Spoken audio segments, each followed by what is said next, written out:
O Anderson Torres segue preso e segue sendo uma ameaça para a família Bolsonaro. Não adianta, né? Se o cara delatar, porra, a casa cai.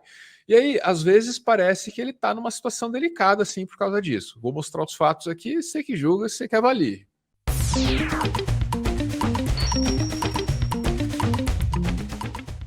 Eduardo Bolsonaro, o filho do presidente, ou um dos filhos do presidente, né, andou dizendo aí, bem recentemente, nessa última semana de abril, que o Anderson Torres pode morrer, porque a situação física e mental dele é muito precária no cárcere, não está aguentando, né? E que se o Anderson Torres morrer, a culpa não é dele, a conta vai para quem prendeu. Então foi uma declaração assim que assustou quem prestou atenção no que o cara disse, né? Se o susto é legítimo ou não, de novo, avalie. Eu quero ir agora para Globo News para ouvir um comentário do Guedinho, porque o Torres está nessa situação delicada que eu já mencionei, é meio que o único cara pagando por tudo até agora, né? E é um sujeito que ajudou muito o Bolsonaro. Lembre que o Bolsonaro, ao convocá-lo para o Ministério da Justiça, disse que não queria um ministro que esperasse a Polícia Federal foder um filho dele na ponta da linha. O Bolsonaro disse isso numa determinada reunião lá, né? Aí indicou o Anderson Torres, que de fato não deixou os filhos do Bolsonaro se foderem na ponta da linha, e na hora de dar o golpe, também pegou essa responsabilidade para si, ou foi obrigado a pegar essa responsabilidade. Preso, a vida dele vira uma desgraça, porque os outros BOs dele começam a ser descobertos, e o cara parece que tem muito podre aí, muito enrolado, né? Pegaram o tráfico de aves, rapaz, no qual ele estava envolvido, meteu a mãe no meio, daí pegaram a mãe, a família brigou com o cara, então a vida dele tá uma merda. Vamos ouvir o Guedinho, porque eu tô muito preocupado aqui com o Anderson Torres. A defesa a defesa do Anderson Torres diz que ele está com... No meio dessa crise do Anderson Torres no cárcere, desse sofrimento que ele sente ou alega, a Polícia Federal solicita a senha dos celulares para continuar a investigação. Ele passa a senha errada e a defesa fala, porra, foi mal, o cara tá doidão no cárcere, não lembra mais a senha de tanto sofrimento que ele sente. Não lembra mais a senha, rapaz. Igual o Bolsonaro no vídeo golpista, né? Tava doidão de remédio. Tava doidão, isso aí, eles usam muito o Zolpidem, né? A droga da direita é o Zolpidem. Dizem que na esquerdalha aqui é o baseado, lá é o Zolpidem. Ele está mentalmente perturbado, com lapsos de memória. Então, portanto, o ministro Alexandre de Moraes acaba de decidir, considerando as alegações de defesa, né, de lapso de memória, de confusão mental, e também ele, diante do quadro de saúde do preso, assim como o laudo psiquiátrico apresentado, ele determina ao secretário de Administração Penitenciária do Distrito Federal para que informe no prazo de 48 horas se o batalhão de aviação operacional, onde ele está preso, possui as condições necessárias para garantir a saúde do custodiado. Tem mais isso, né, cara? Imagina a situação do Anderson Torres. Você participou de uma tentativa de golpe militar. Bom, foi mal. Nós temos que aceitar isso. Vai vir a CPI aí e ao final da CPI a gente vai estar aceitando isso porque vai estar no relatório, não adianta. E aí, cara, depois de participar da tentativa de golpe militar que falhou, você tá preso na instalação dos militares com a milícia falando que talvez você morra, hein? Rapaz. Especificando as providências que já foram ou devem ser adotadas. E se entende conveniente a transferência para um hospital penitenciário. Então, portanto, Alexandre de Moraes acaba de determinar que o batalhão faça uma avaliação. E se for verdade o que a defesa tem alegado, de um quadro depressivo, de confusão mental, entrega senha errada... Eles anexaram laudos, né, também de médicos, tal, do sistema do DF, do Distrito Federal. Então, que o Anderson Torres seja transferido para um hospital penitenciário. Isso. Então, isso frustra a estratégia da defesa do Anderson Torres de que ele seja colocado em liberdade, que é isso que se pede. Olha, ele não está bem na cadeia, ele precisa ter um habeas corpus para voltar. Eu lembrei do fosfosol mais cedo, um remédio que tinha antigamente para a pessoa reativar a memória. Então, se ele está esquecido, não sabe a senha dele, então, portanto, ele vai não para casa, mas vai para um hospital penitenciário, que é 1000 vezes pior de onde ele está, né? Do ponto de vista de condições, né? Você vai para um hospital psiquiátrico, então, penitenciário. Puta, olha que cagada. Deixa eu ouvir o Renato aqui, deixa eu pôr o Renato grandão aqui do meu lado, quero ouvir o Renato.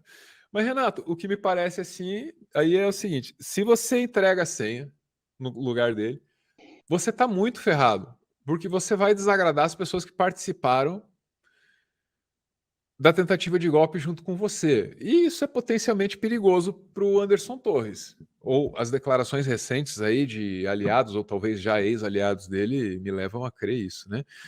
E aí, cara, para não dar senha, ele tem que alegar essa coisa aí, tava doidão. Ao alegar essa coisa de tava doidão, ele corre o risco de ser transferido para um lugar pior. Então o cara teve que fazer uma escolha, né? Eu desagrado quem participou do golpe comigo e corro o risco, ou eu aceito ir para esse lugar pior, né? E foi para o lugar pior, meu amigo. Parece que vai para o lugar pior, é o que tudo indica.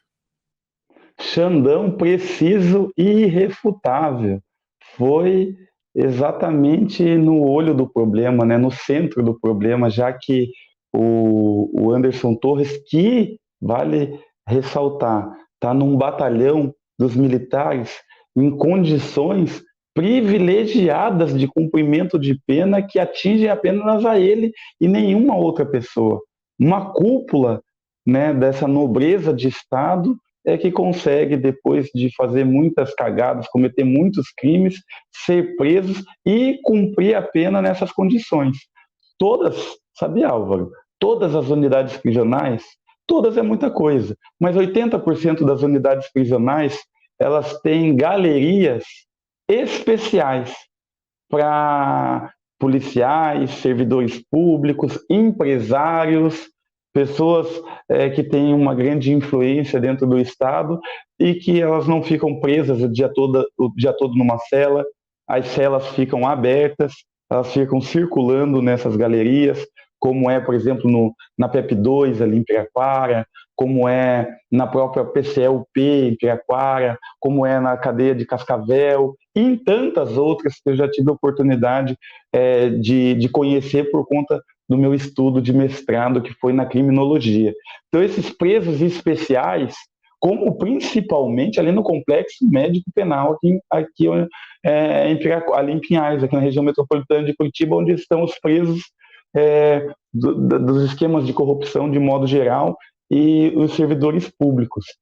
Então, já é de se espantar que o soldado já esteja abatido, Álvaro, em condições tais quais as que ele se encontra.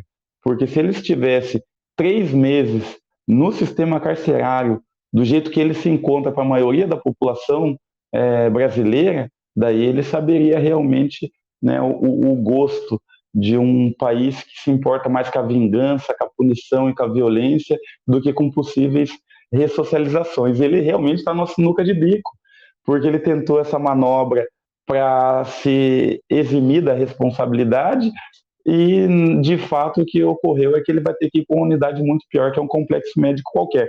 Mas o pior de tudo é ele saber que o clã da família já está arrumando um álibi para um eventual assassinato dele, dizendo, olha... Porra, legal você ter colocado nesses termos, eu fiquei com medo de colocar assim, mas não parece isso, cara? É óbvio que é isso, para qualquer um que vive no mundão real do jeito que ele é... Isso aí é sobre mim, eu tô me borrando também, cara. Seguinte, o cara pode morrer, se morrer não fui eu. Exato. E esse é um recado para ele, é um recado do tipo, veja bem o que você vai falar, porque você pode morrer. O primeiro recado é esse, você pode morrer. Ele sabe que ele não vai morrer por falta de comida, por depressão, por falta de memória, ele não vai morrer. Ele sabe disso. Só que ele sabe que ele pode morrer por forças exteriores, que são muito fortes, inclusive.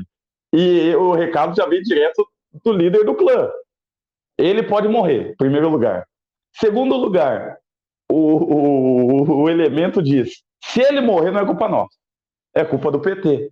É exatamente a arapuca perfeita para pegar o Anderson Torres, e ele lá dentro da cela, nesse momento, deve estar vivendo maus bocados. Porque se de um lado ele não quer ir para uma clínica psiquiátrica penal, que é o show de horrores, por outro lado ele não quer se indispor com um clã de uma família aí, que infelizmente já a partir, né, do caso do Adriano de Nóbrega e etc., nós descobrimos que está ligada essa família a uma série de assassinatos, né? Então é uma situação muito difícil a dele, e quem planta o vento, né, Álvaro, colhe a tempestade. Ele está colhendo nesse momento.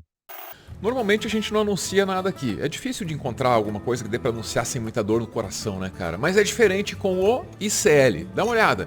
É muito curso por um valor mensal que é muito baixo. Dá pra aprender, sei lá, de italiano, Excel, espanhol, passando por robótica. E esses são só exemplos aleatórios que eu tô coletando aqui enquanto converso com você. Sei lá, economia comportamental. É muita coisa. E é muita coisa com um nome muito foda. Que tal o Gessé Souza, Leonardo Boff, a Marilena Chauí, o Noam Chomsky, o Miguel Nicoleles. É impressionante que os caras tenham conseguido juntar toda essa galera. São mais de 2.000 horas de cursos online, em vídeo, com alguns dos maiores nomes que o Brasil e o mundo podem oferecer em cada área. Quanto custa? Olha lá, a partir de R$ 47,00 mensais. E claro, clicando nesse link que está aí na tela, também vai estar fixado nos comentários, você ajuda o Meteoro, porque aí pinga umzinho aqui pra gente. Então, avalie as suas possibilidades financeiras com muito cuidado e, se tiver como, invista em educação. Dá uma olhadinha lá nos cursos do ICL, considere dar uma ajuda aqui pro Meteoro, mas claro, só se você quiser. Valeu!